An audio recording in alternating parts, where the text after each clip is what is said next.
YouTube kanalımdan herkese merhabalar.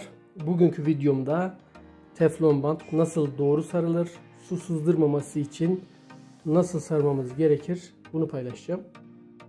Kullanıcıların çoğu bu konuda hata yapıyor. İlk hatayla başlayalım. Birinci hatamız teflon bandı ters sarmak arkadaşlar. Bu en çok yapılan hatadır. Teflon bandı saat yönünün tersine sardığımız zaman bu şekilde bu bir hatadır. Şimdi sonucunu da göstereceğim.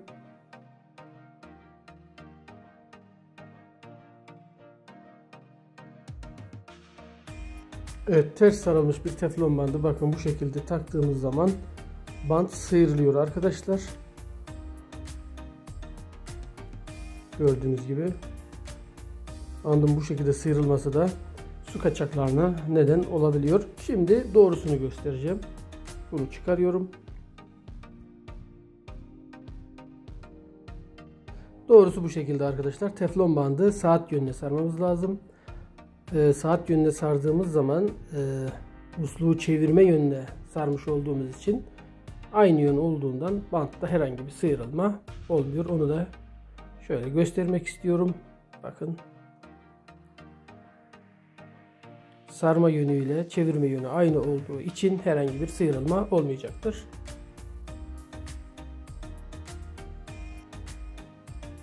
Evet, birincisi ve en çok yapılan hata buydu. Şimdi ikincisini göstermek istiyorum. İkinci yapılan hata da arkadaşlar teflon bandı doğru sarıyoruz fakat makarayı ters tutuyoruz. Makarayı ters tuttuğumuz zaman da gevşek bir sarım elde ediliyor ve bu da yine su kaçağına neden oluyor. Bu şekilde yapmıyoruz arkadaşlar. Şimdi bunu çıkarıp doğrusunu göstereceğim yine. Önce yine yanlış başlayıp doğruya geçeceğim. Bakın bu şekilde yaptığımız zaman yanlış oluyor. Makarayı bu şekilde çevirmiş olmamız lazım ki kolay ve daha sıkı bir sarım elde edelim. Bakın arkadaşlar. Böyle parmağımızla kolayca çevirebiliyoruz makarayı eğer doğru tutarsak. Makaranın yönü de önemli. Şöyle tekrar gösteriyorum.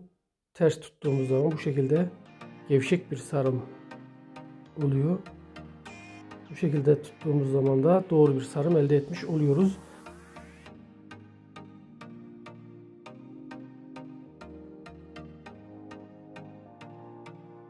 Şimdi üçüncü olarak arkadaşlar yapılan bir hata da teflon bantı musluğun girişini kapatacak şekilde sarmak. Gördüğünüz gibi bu şekilde bir sarım su girişini engelleyecektir. Doğrusu sarım yaparken muhakkak girişi kontrol edip açık olduğunu görmemiz lazım. Ve dördüncü bir hataya geçiyorum arkadaşlar. Bu da önemli. Çok yapılan bir hata. Sarım sayısının az olması. Yetersiz sarım yaptığımız zaman teflon bant fayda vermeyecektir. Şöyle göstermek istiyorum. Bakın. Musluğu dibine kadar sıktığımız halde halen bir gevşeklik hissi var. Evet, bunu çıkarıp şimdi yine doğrusunu göstermek istiyorum.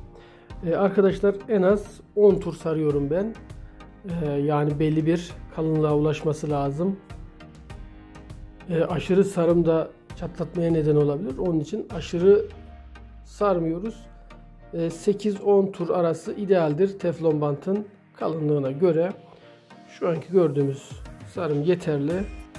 Şimdi tüm bu bilgiler ışığında doğru bir sarım yaparak videomu tamamlamak istiyorum.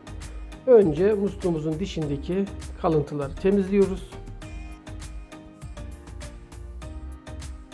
Evet, temizledikten sonra teflon bantı bu şekilde önce dişlerin arasına girecek şekilde bir tur sarıyorum. Bu şekilde ince sarıyorum önce. Dişleri doldurduktan sonra da üzerine saat yönüne olacak şekilde yaklaşık 10 tur bandımı sarıyorum arkadaşlar. Bandı kopardıktan sonra bu parçaları da yapıştırıp bu şekilde yapıştırdıktan sonra musluğumuzu sıkabiliriz. Gördüğünüz gibi gayet sıkı ve sağlam bir sarım oldu. Kesinlikle su kaçırmayacaktır. İzlediğiniz için teşekkürler. Başka videolarda görüşmek üzere. Hoşça kalın. Allah'a emanet olun.